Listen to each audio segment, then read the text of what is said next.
familiar with them. But Just ruined my own introduction. Skip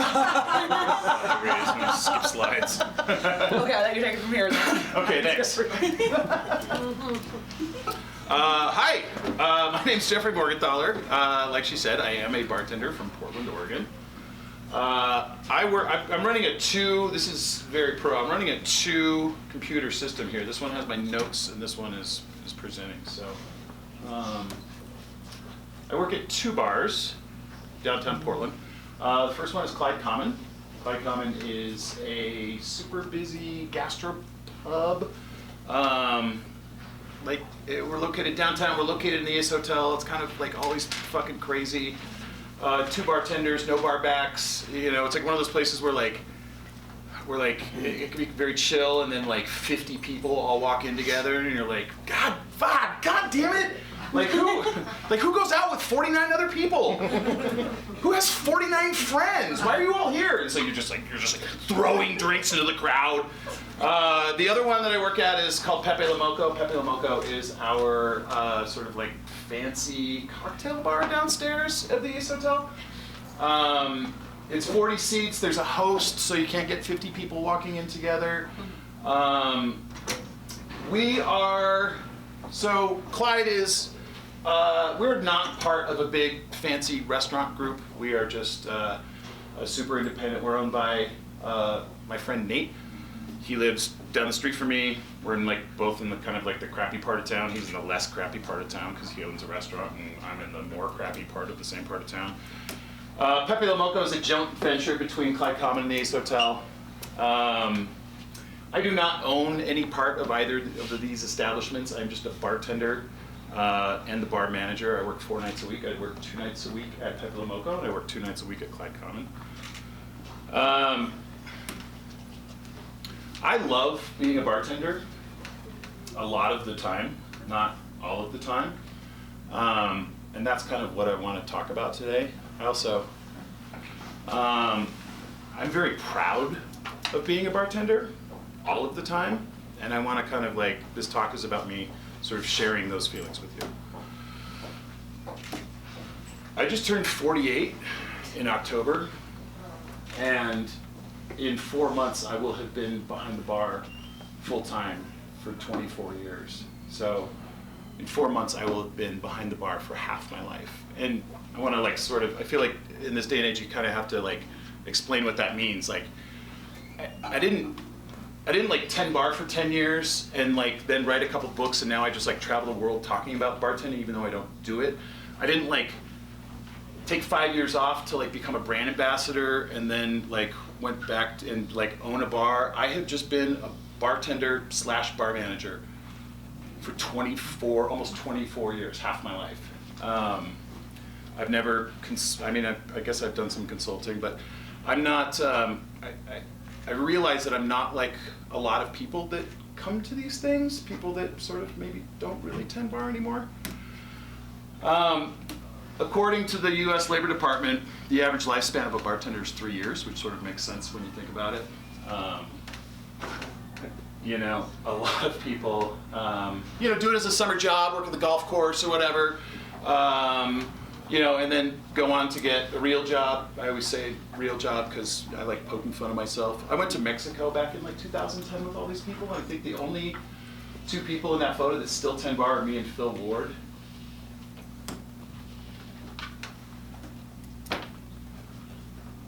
There is this paradox among bartenders that really drove this entire talk for me, and it's this.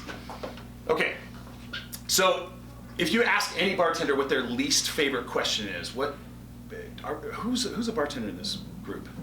Most of us. Okay, what's your least favorite question? When are you getting a real job? Yes. When are you getting a real job? What's your real job?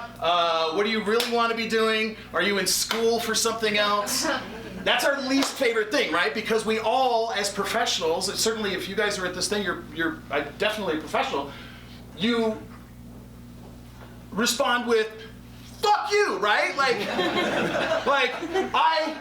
This is my passion, this is my career, this is my I've been doing this for X number of years. I love it. I don't, this is a real job. I'm working hard to make sure that this is a viable career. I'm working hard to make sure that this job gets respected, right? All that. That's maybe you don't say that to the guest, but like you certainly internalize that, right?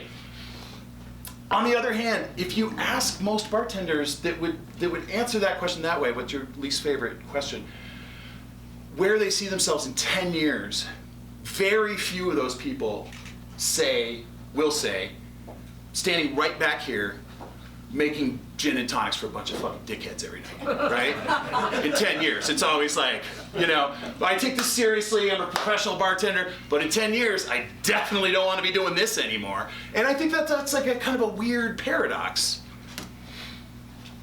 The former or the previous generation of bartenders redefined what success looks like in the bar industry, right? I mean, think about it. Like, what was a successful bartender back in the 60s or 70s or 80s, right? It was like either like you were like the old guy that worked at the steakhouse for 20 years and like probably drove a Mercedes and made like $1,000 a night, right? Or like the bartender that like lived upstairs but owned the bar underneath and like still worked. It was kind of like that was about like the pinnacle of success in the bar industry. And then these guys come along. I love Simon Ford. Simon Ford comes along and says, now success looks like flying around on private jets, hanging out backstage with Metallica or whatever, like, wearing a $3,000 suit and zipping all over the world, like this fabulous life. And there's nothing wrong with that, but to future generations of bartenders, I think we have to talk about the fact that it looks a hell of a lot like if you want to be successful in the bar industry, you have to get out of the bar industry. And that's the message that we're inadvertently putting out there. And I don't think that people are necessarily leaving because they're really passionate about flying around and talking to people about gin at lunch seminars. I think that people leave because they're afraid. And I think that fear is rooted in this narrative about tending bar for more than 5 years that's emerged over the past decade. And I think that narrative is predicated in a few myths. So I want to talk about a few of those myths. Okay. One, there's a myth that you can't physically tend bar for more than 5-10 years, right? That it's impossible. We all see that, like, when you go to Tales of the Cocktail, right? Every other seminar is about, like, how to get out because, and how to do, you got to do some, we're doing low ABV cocktails up on the roof of the Monteleone and doing some stretching. We're going to teach you how to stretch because, like, it's impossible to, like, stand behind a bar and shake a couple of fucking daiquiris a night, And I mean, like, look at this, right? This is not great, right? This is almost 50. And it's not great. And there are aches and there are pains, but it's not impossible. Like, I'm not fucking dying up here. I can still put on a pair of dance coats and get behind the bar and stand on some rubber floor. But like, we wouldn't tell a doctor that they can't do it for more than 5 years, right? Like, it's not.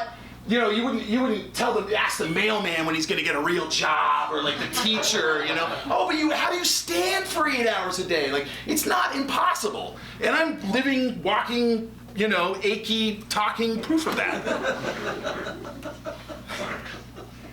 There's a myth that you can't have a healthy, long-term, rewarding, romantic relationship in this business if you don't get out. And I hear so many people say, like, well, I had to get out of bartending, right? Because I eventually want to get married and I want to settle down. And that is absolute fucking bullshit. This is Heather. Heather's one of my bartenders. She's been with us for 6 years. She's been married for 3, I think. We've had 2 people get married while behind the bar, not while working, but Heather's been married. They've been together for 10 years. This was at Susanna's wedding when we all got together for Susanna's wedding. This is Kathy. She's in a long-term relationship. These 2 are in a long-term relationship together. These 2 are in a long-term relationship together. This one's in a long-term relationship. I'm in a long-term relationship. It's not impossible. I mean, we might have to talk about the fact that like tending bar doesn't mean that you need to like do a bunch of fucking blow and cheat on your girlfriend every night. Like that might be a conversation worth having, but it's not impossible to have healthy long-term relationships working behind a bar. This is the one that like always gets me, is that you have to be like the world's most perfect bartender every time you get behind the bar. And if you aren't going to do that, if you can't do that any longer, then you need to get the fuck out of the business. And that one just absolutely infuriates me. And you get it from, we all get it from guests, right? You know, like if you're not going to plaster a fucking smile on your face, then what are you doing here? Which is, don't get me started on that, it's an insult. But it's even worse when it comes from other bartenders, that say like, people that have sort of graduated from the business and are out there like, telling all of us that we need to be like super bartender every fucking night of the week. Otherwise, go get another job. And I think that if like, first of all, like, I get home sometimes at night and I'll have one of those nights where like, it seems like everybody that walks in the bar just hates your fucking face for some reason. Like, through no like fault of your own, everybody that just walked through that door decides, you know what, fuck this guy. And I get home and I think like, I'm no good at this. I'm fucking terrible at this. And then I get home sometimes and I have these nights where like, I barely lifted a finger and everybody's just like fucking bowing at my feet, just like throwing money at me. And I'm just like, what did I do? There are nights that I get home and I think like, I fucking hate my job, right? I fucking hate all those people. I fucking hate the kitchen. I hate everything about it. I fucking hate this job. And there are other nights when I get home and I think, I fucking love my job. And those kind of swings, that's called having a job. Right? Like you wouldn't tell, like if somebody was up here saying like, I sell insurance for a living, it's not always that great, nobody in the crowd would scream out, then quit your fucking job! Like we would never say, it's like exclusively to bartenders. We don't even say to baristas we have more respect for baristas. I love Dale. Dale's a mentor and a friend, and I have to disagree with him. That he says if you find yourself waking in the morning dreading your shift, get out, you're not doing what you want to do. I would argue with that if you wake up in the morning dreading your next shift, you have a shift. Sometimes that's just the way it goes with a shift. Sometimes I get really excited to go to my shift, and other times I think, I don't want to fucking go down there at all. I don't even want to leave my house. I would counter with a quote from Brene Brown. I've been reading Brene Brown's book on leadership, and she says, if you aren't in the arena getting your ass kicked regularly, I don't want to hear your feedback. And I think that that's really strong. I mean, Anthony Bourdain, when he kind of graduated from being a line cook and a chef, traveled the world, very strong opinions on food, on cooks, on cooking, on everything. But at no point did I ever hear Anthony Bourdain telling people that they should quit being a line cook. And I think that that's a really great example for those of us that are eventually going to get out of the business. When I look back on the past almost 24 years, and I didn't really realize this until I was starting to put this talk together, I have always used tending bar and being a bartender as a vehicle for self-improvement. And I feel very strongly about this. I'm going to show you over the course of my career that I've done this about 4 times, that I've made myself a better person thanks to bartending.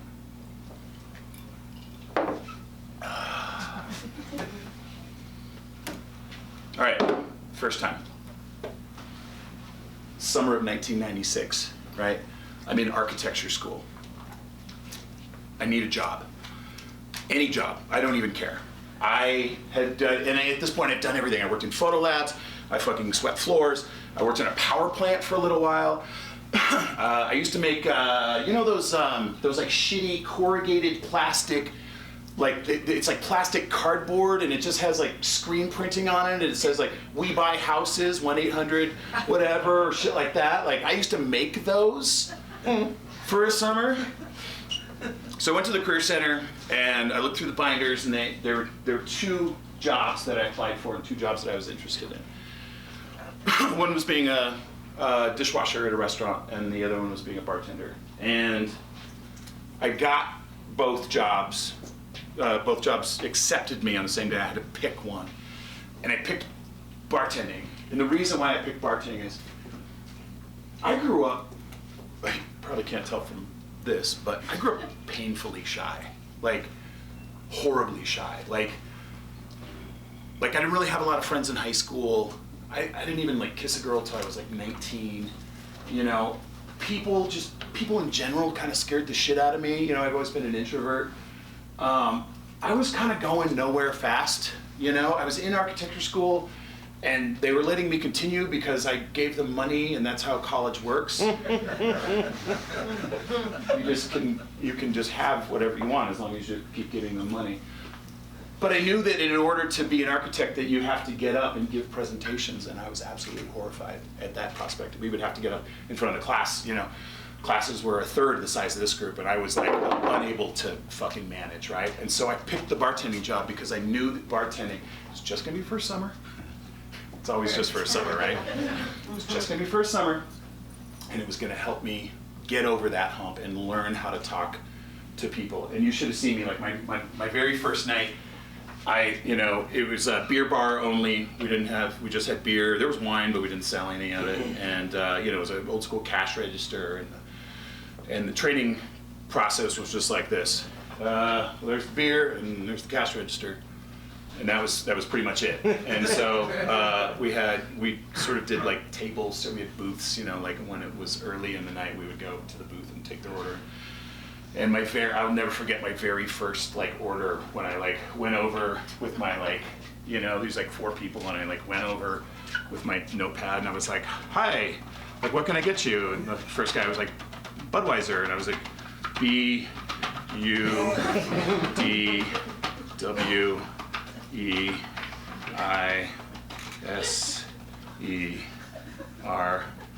Yeah, how about for you? Budweiser. You, Coors Light, C-O-O. Is there an apostrophe? Coors. And for you, Budweiser, okay. Budweiser, Coors Light, Budweiser. And went over, and they're looking at me like, what the fuck? Over, and I like pour the beers, and then I like take them on the tray, right? Which, you know, I had like a little tray, and I went over and I was like, okay, here's your, like so timid, like I was just like such a, like just a fucking wreck. But I leaned into it, and I used bartending as a way to get over that. And then, you know, flash forward 23 years, I'm on national fucking TV, right? Like, holy shit! And I owe it all to bartending. Like, I couldn't be up here. Like, I'm not super comfortable right now. Like, I'm not like, like, I'm a little nervous. I was fucking seriously nervous for that. But I'm doing it. Like, I'm living such a better life than I could have been if I had never signed up to be a bartender in the first place. Because I can actually, like, talk to humans, and I finally lost my virginity, and that's great, you know?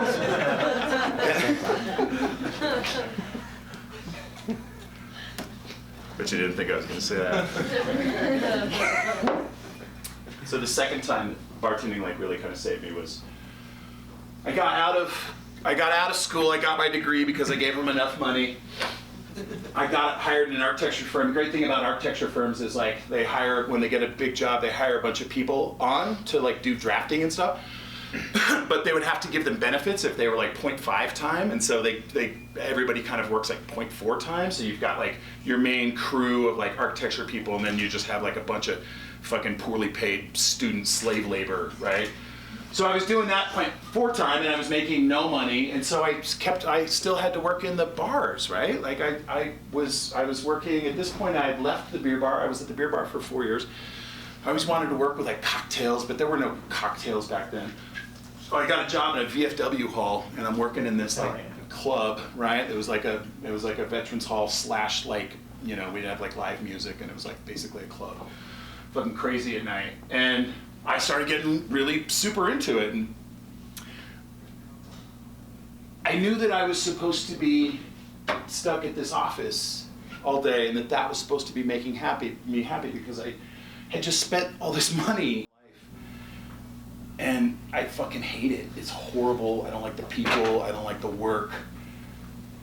But then at night I go to this bar and I have like the time of my life, and I'm kind of into, I'm getting into liquor and I'm getting into cocktails, and it was so funny. Like I was reading Paul Harrington's website, which was essentially a blog. It was like a weekly column on the Hot Wired website, which no longer exists, but he was writing from San Francisco about cocktails and fancy cocktails, and I was reading this. I was doing this thing where like if here's your screen, right, and this is like your CAD software, it's like this big, I'd have like a web browser about this tall, like running along the bottom of so I could scroll and like read his writing on cocktails, and I was getting super into it, and I realized, I'm gonna start my own blog, and I started sharing shit on my website, and it was like, the fucking light went off, right? I was like, this is what I'm supposed to be doing. This is what I'm meant to be doing. I'm meant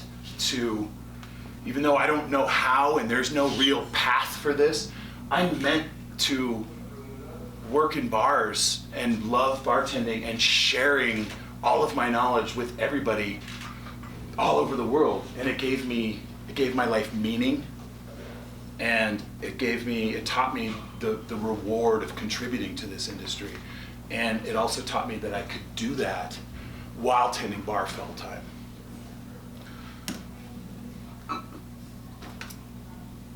So the third time that bartending really kind of saved me was my girlfriend and I broke up earlier this year. And not because it was like it wasn't because we were like getting into big fights or there's something really, I mean, there's, I didn't know if I could do it, right? She has a daughter, she's a now 7-year-old daughter, and I didn't think I could do it. There's this thing about being a person that works in bars and is of a certain age and doesn't have children. And by choice, I never really wanted kids, but there's this thing where people see someone like you and just assume that like all you want to do with your life is just like fuck 25-year-olds for the rest of your life, and that's not true in I think many of our cases. But I was afraid, I didn't think I could do it. I didn't think I could be with somebody that had a child. I didn't understand that. I was terrified, and we just kind of like gave up, and I went to this like really dark place earlier this year where I started telling myself like, maybe this is like maybe this is like all you're good for, Jeff. Like maybe you're just the guy that like comes up with like amaretto sour recipes and like gets on stage and swears at people for an hour, and like maybe that's all that's gonna like become of my life, is just like I'll just be the guy that like gives people cocktail stuff and doesn't deserve to find love or be happy or find sort of peace, and that's a really bad place to go. And I started thinking about all the times that bartending's sort of saved my life, and I kind of leaned into it, and I was like, wait a minute. And so I called her up and I was like, look, I think we need to get back together. I don't think we're supposed to be broken up. I think we're supposed to be like getting married, and here's why. And she, to be clear, she does not like it. Well, first of all, she said yes. But she does not like it when I try to compare our relationship to a bar. Can't really imagine many people that would, but I have been at my job for 11 years. I have kept a team of people together for, Freddie, who's not in this picture, has been with us for 10 years. Heather's been with us for 6. Banjo's been with us for 7. Jamie's at 4. Amy was with us for 2 years and then left, and then for a year, and then came back for another year.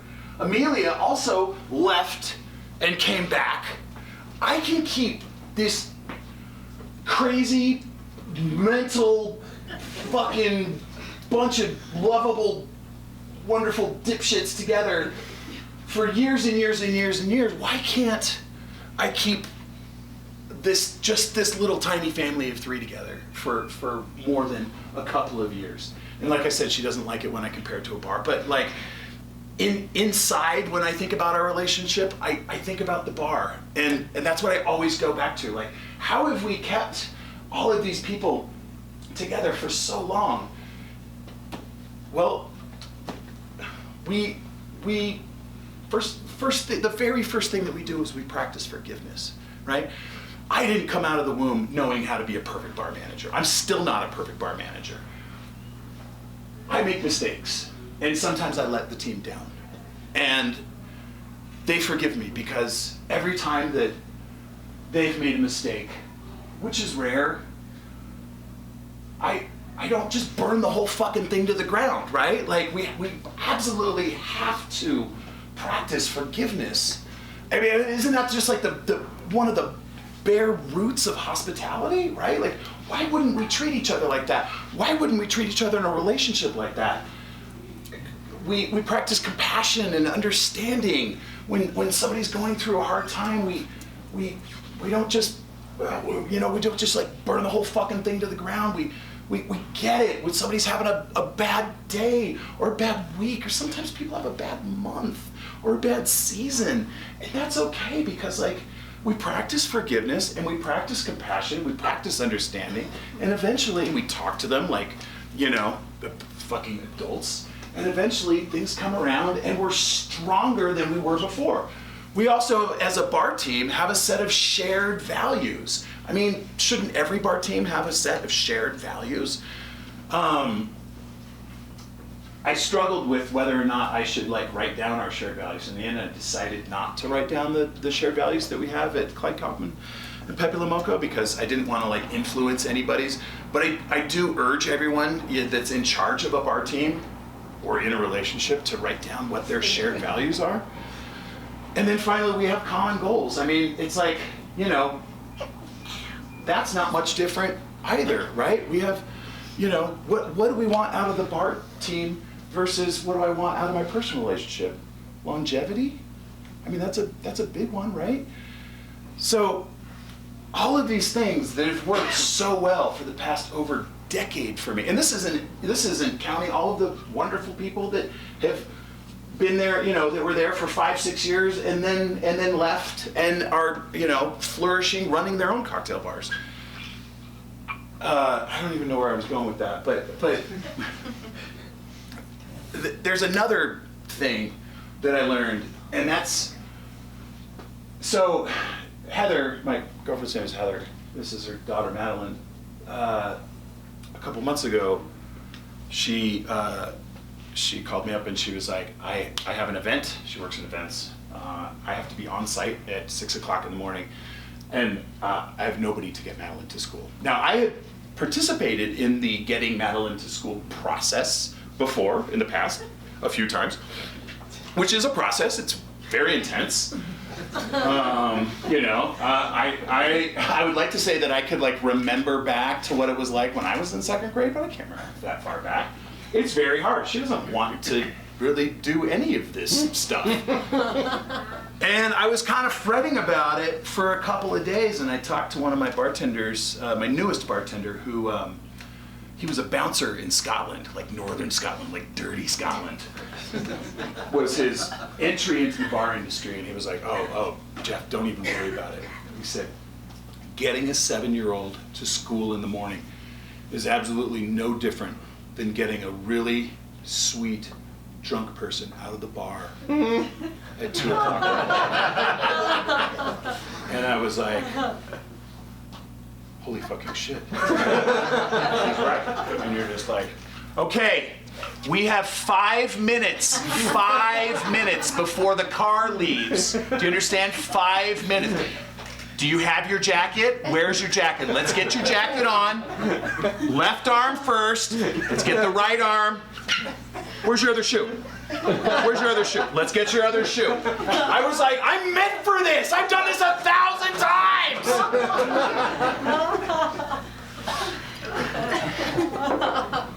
P.S. Goddard School fucking nailed it. Before the first bell, just channeled my inner, back in the days when I was like, also like, I had to like work the door for one night a week. And then the last lesson, the most recent sort of like journey that I've been trying to take myself on, because I'm constantly looking for ways to improve myself.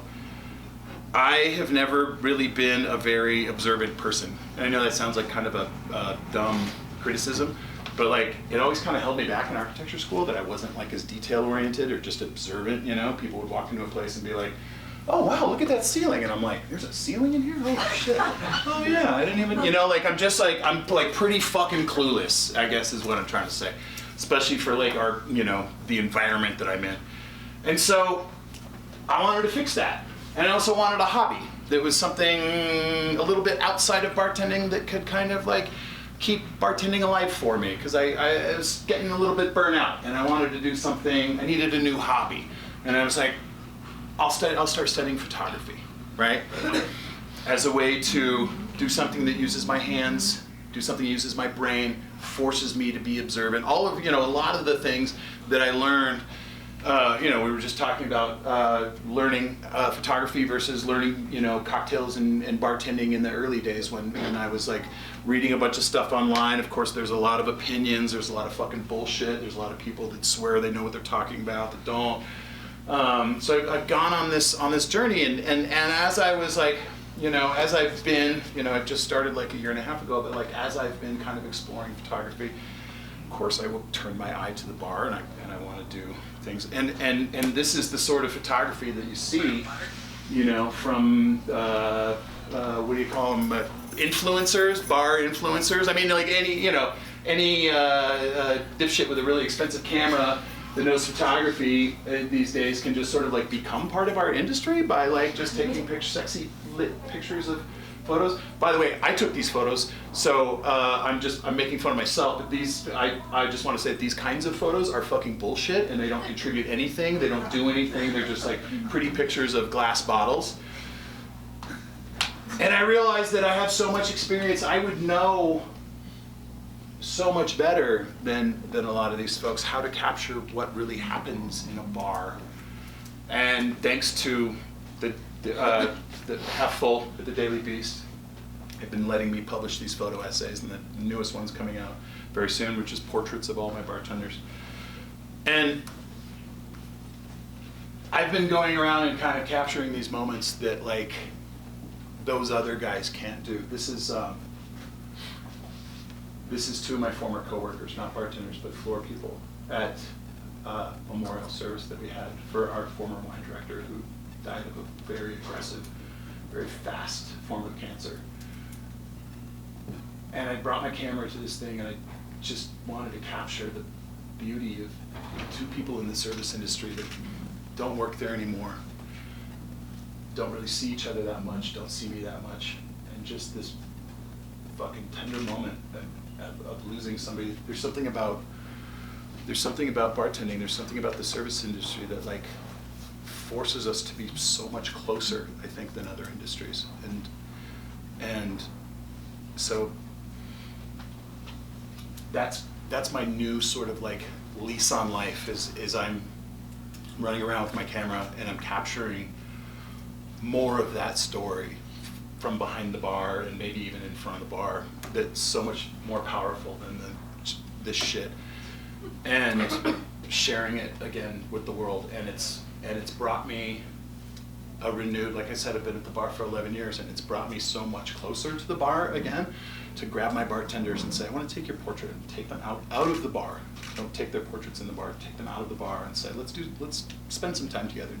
And I've gotten so much closer to my bar again that once again it's saving my life, and I know that it's going to continue, and I'm going to continue, and I am going to be standing back here making gin and tonics for dipshits for a really long time. And I don't have an end game, and I don't really have a plan, But I'm going to just keep doing what I've been doing, and I'm going to be doing more of it in the future.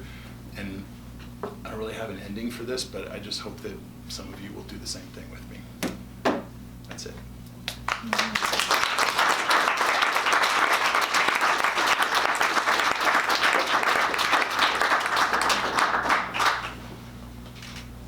Thanks. Probably not a lot of material to ask questions about. Awesome. I like. I Yeah, have a question. yeah. Promoting longevity with your staff, have you found? I actually had a discussion, asked some questions. We were at Portland Cocktail Week, and someone told me that they have like a drafted of a list of like kind of an agreement between like them and their staff and how long they want and what's kind of expected of them and what they're willing to provide. And I think that's an interesting outlook. And I'm just trying to, I guess, the crux of my question is, I'm trying to promote maybe better like I don't know about SOP, but like how to create a culture that's like, you know, defined that helps promote longevity with people in the bar. You know, I thought I wouldn't have an answer to that, but I actually do have an answer to that. I don't think there's any one, like, sort of one-size-fits-all solution for a bar. There's so many different types of bars. Perfect example is my friend Daniel owns Teardrop Lounge, which is just a few blocks from Clyde Common, and we run our bars both in like opposite ways. We get together and it's like everything that he says, I'm like, God, no! But they're both incredibly successful with long, you know, a lot of longevity behind both bars, and there's no way. The thing that I have found that promotes longevity is hiring people with those same values that you have. You know, like we have now gotten to the point where we have a culture of those values, and people are drawn to it. We you know, we occasionally get people when if there is an opening, we get people that are like, oh, cool, cocktail, I want to make cocktails. You guys are into cocktails, right? Cocktails, and we're like, no. Like that's not what we do. Yes, we make cocktails, but like that is like the fucking last thing on our list of values. Our list of values is like, you know, that we want to have pleasant people to work with, stable people to work with. We don't want to work with people with like big fucking drug habits or massive alcoholics. We want to work with people that want to stick around for a long time, because we all get into the hiring process and the training process and all that, and we don't want to train somebody every 6 months. Like, so those are some of our values, and we hire people with other values like that. We hire people that are looking for a place to stay for a really long time. So rather than saying that there's like a set sort of thing that you can do that will encourage people to stay for a long period of time, maybe that's one of your values. Starts with hiring. Yeah, and you start with a couple key people, you know, and you sort of figure it out. And, you know, and it doesn't always work. Sometimes, you know, somebody slips through the cracks and they talk a good game and they seem like they really want to be part of the culture and part of the thing, and then they get there and they're like, oh, I don't fucking do this anymore. This is fucking dumb. You know, we're a bunch of old people too. Like, in 6 months, everyone behind the bar at Clyde Common will be over the age of 40, except for one person who'll be 24. And so it's like, you know, some people are like, yeah, this is great. I want to hang out with these dipshits for, you know, fucking 40 hours a week. And some people get and they go, these guys are a bunch of dipshits. I don't want to hang out with these people 40 hours a week. So I'm an introvert, but I'm an extrovert when it comes to work. yeah, we all are. What did you learn in college in architecture school that you now apply working as a bartender in hospitality? Like the design process for sure. You know, like how to go, the sort of steps to go about that. You know, I you know, maybe it's called like rational thinking or something like that, but it's like, you know, that sort of thing. That's the main thing I learned in college. And, you know, how to party. Pretty fucking good at that. I used to be anyway. So. When you look back with people you've worked with or friends you've had in the industry, what do you think set you apart that's led to the success that you've had? I think that constantly contributing has been like the big thing for me, you know, and also like continuing to do it. Like I'm still just pumping out, the right word is probably shit, on my website, you know, constantly, videos and articles and everything that I can, and I'm still behind the bar, and I don't think you can do one without the other very well. Like, I think there are people that can bartend for 5 years and then just go like talk about it for 20 years.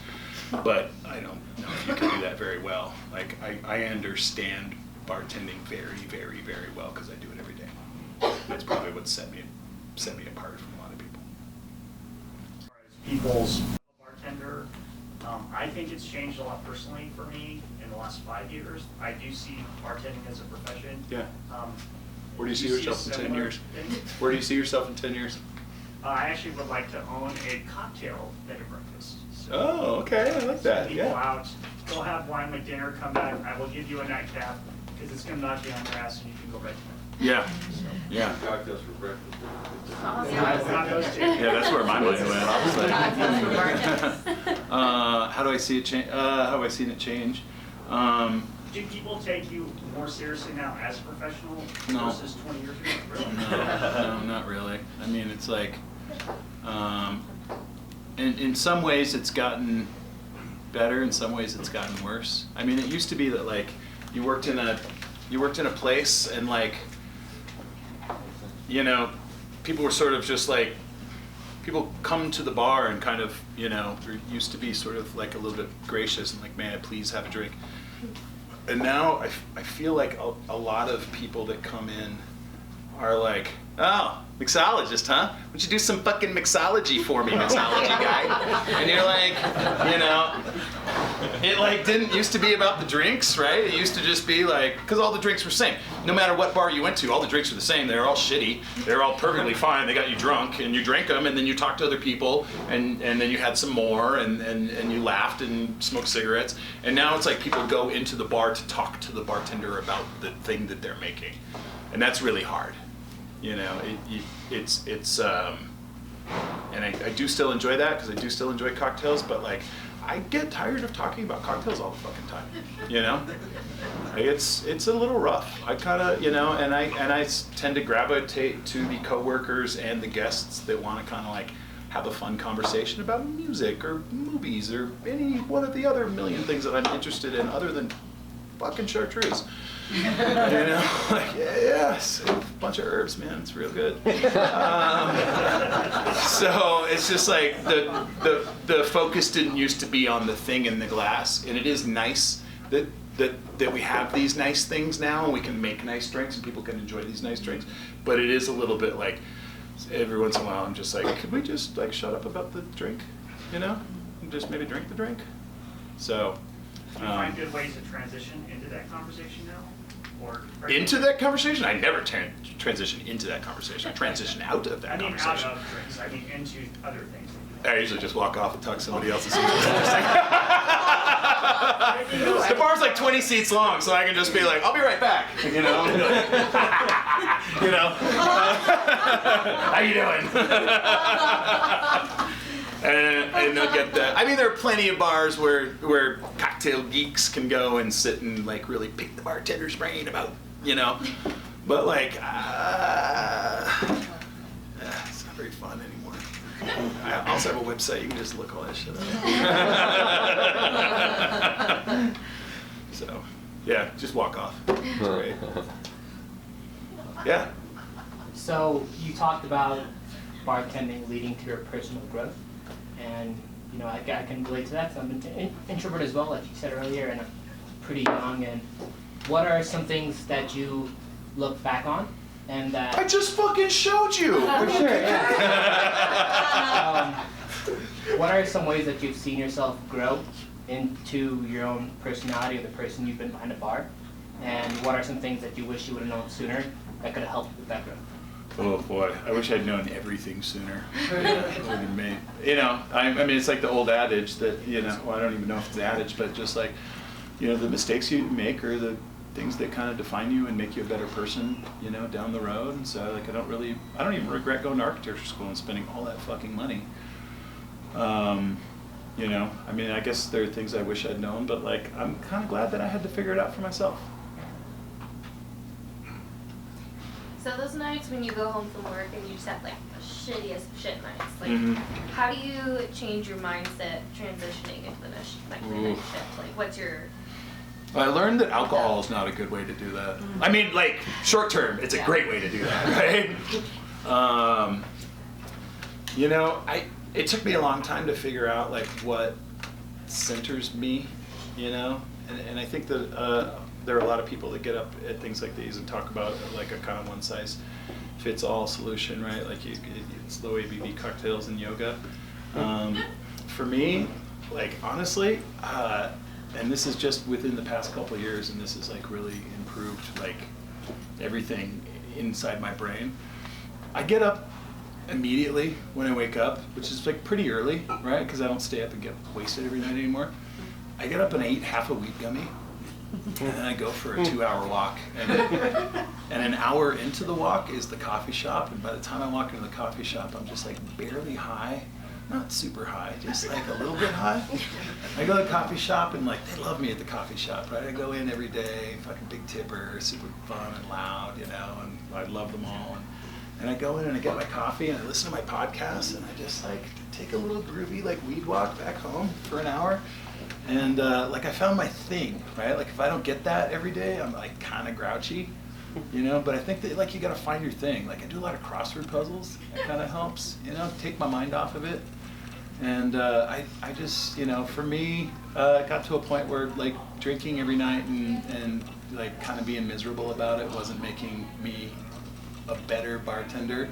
It was just sort of like, you know, I still, obviously I still drink from, you know, a little bit, but like, you know, that's the thing that worked for me. It was like that half a wheat gummy. It's like 2.5 milligrams of THC and like 10 milligrams of CBD. It's real nice. It's a sativa gummy, and I take half of it, and I just like get like a little bit buzzed, and I just kind of go do my little groovy thing, and listen to some like folk music.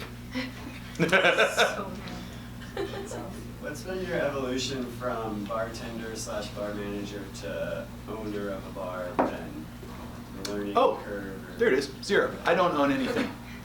I don't own a bar. I never have. So there's been no transition. Yeah. So I've transitioned from being a bartender to a bartender / bar manager. That's the only transition that I've made. Favorite coffee shop in Portland? Oh, see, yeah, I don't know if everybody would like my coffee shop that I go to. Like, I love this coffee shop.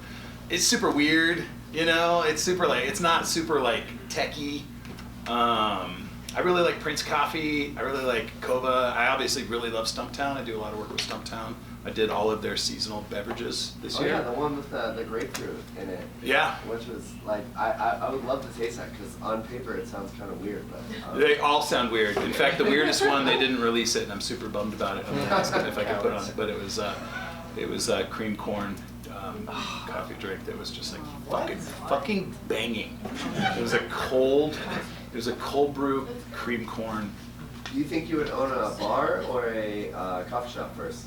I've always wanted to own that little place in Amelie, you know, the tabac that's like, it's like tobacco shop, bar, bistro, and like a cocktail bar. Where's it? It's like open all day in the movie Amelie. Oh, okay. Yeah. Yeah, that would be pretty rad. Yeah. Newspaper. With your like talking about compassion and understanding, when you're noticing like any of your staff having issues, whether it's a day, a week, whatever, you know, they're kind of in a spot, do you find like helpful ways to transition into bringing that out, or like making it so it's not an obstacle at work? Yeah, I just talk to them. We just communication, you know? I just say, do you have a couple minutes before your shift? I go, yeah. I go, let's go upstairs. And at first they're like, you know, they're like, oh fuck, he's gonna fucking fire me, right? And then everybody knows that I'm not gonna fire you for having a bad day or week or month or whatever. I'll fire you for like not showing up 3 days in a row. Like then I have to fire you because everybody else is gonna fucking fire me. But like, I just go, hey, is everything okay? Like, you haven't been yourself, a little grumpy, got a couple of complaints, not the end of the world. I understand. And that's the thing that I think my bartenders really know, is that I understand better than anybody in that restaurant what it means to have a bad day, week, month, season, whatever. I've been through it. I've been burnt out and fell back in love with it. I've done it all. I totally fucking understand. And so that's that compassion piece. And but I do say, like, I mean, obviously, we can't do this, right? You know, we got to fix it. So what can I do to help you get back to where you need? Do you need a couple days off? Do you need to change the schedule around? It's going to be tough, but we could talk to the rest of the staff about changing the schedule around. You need some better equipment or tools. It's going to be tough because all of our shit is fucking dog shit, but you know, we make it work. What do you need? What can I do for you? You know, and that goes a long way. You know, when somebody sits and goes, you know, when somebody sits and goes, you're not, you know, you're fucking up, and then leaves it at that. You're fucking up. Fix it. That's not a good way to approach that. But when I go, you know, you're not doing great. I get it really well. What can I do to help you fix it? That really goes a long way, and it's worked almost every single time. You know, and they respect that. It also helps that I'm there in the arena, getting my ass kicked with them like every day. You know, like I know that they don't have to be super bartender. They can make a mistake. You know, they can have a bad day, and we'll get them next time. You know. Yeah. So going from like a bartender to like running, managing a bar, that's kind of like a destination for new bartenders. When people come and sit in front of you, like they try to pick your brain, what's it like for you? It depends on the person. Yeah. Some people are real weird about it. It's like not fun, you know. Other people are super cool, and it's super fun. I get like weirdo fanboys sometimes. You know. I worked with one of the vampires. Were you? Yeah. Yeah. I had this guy.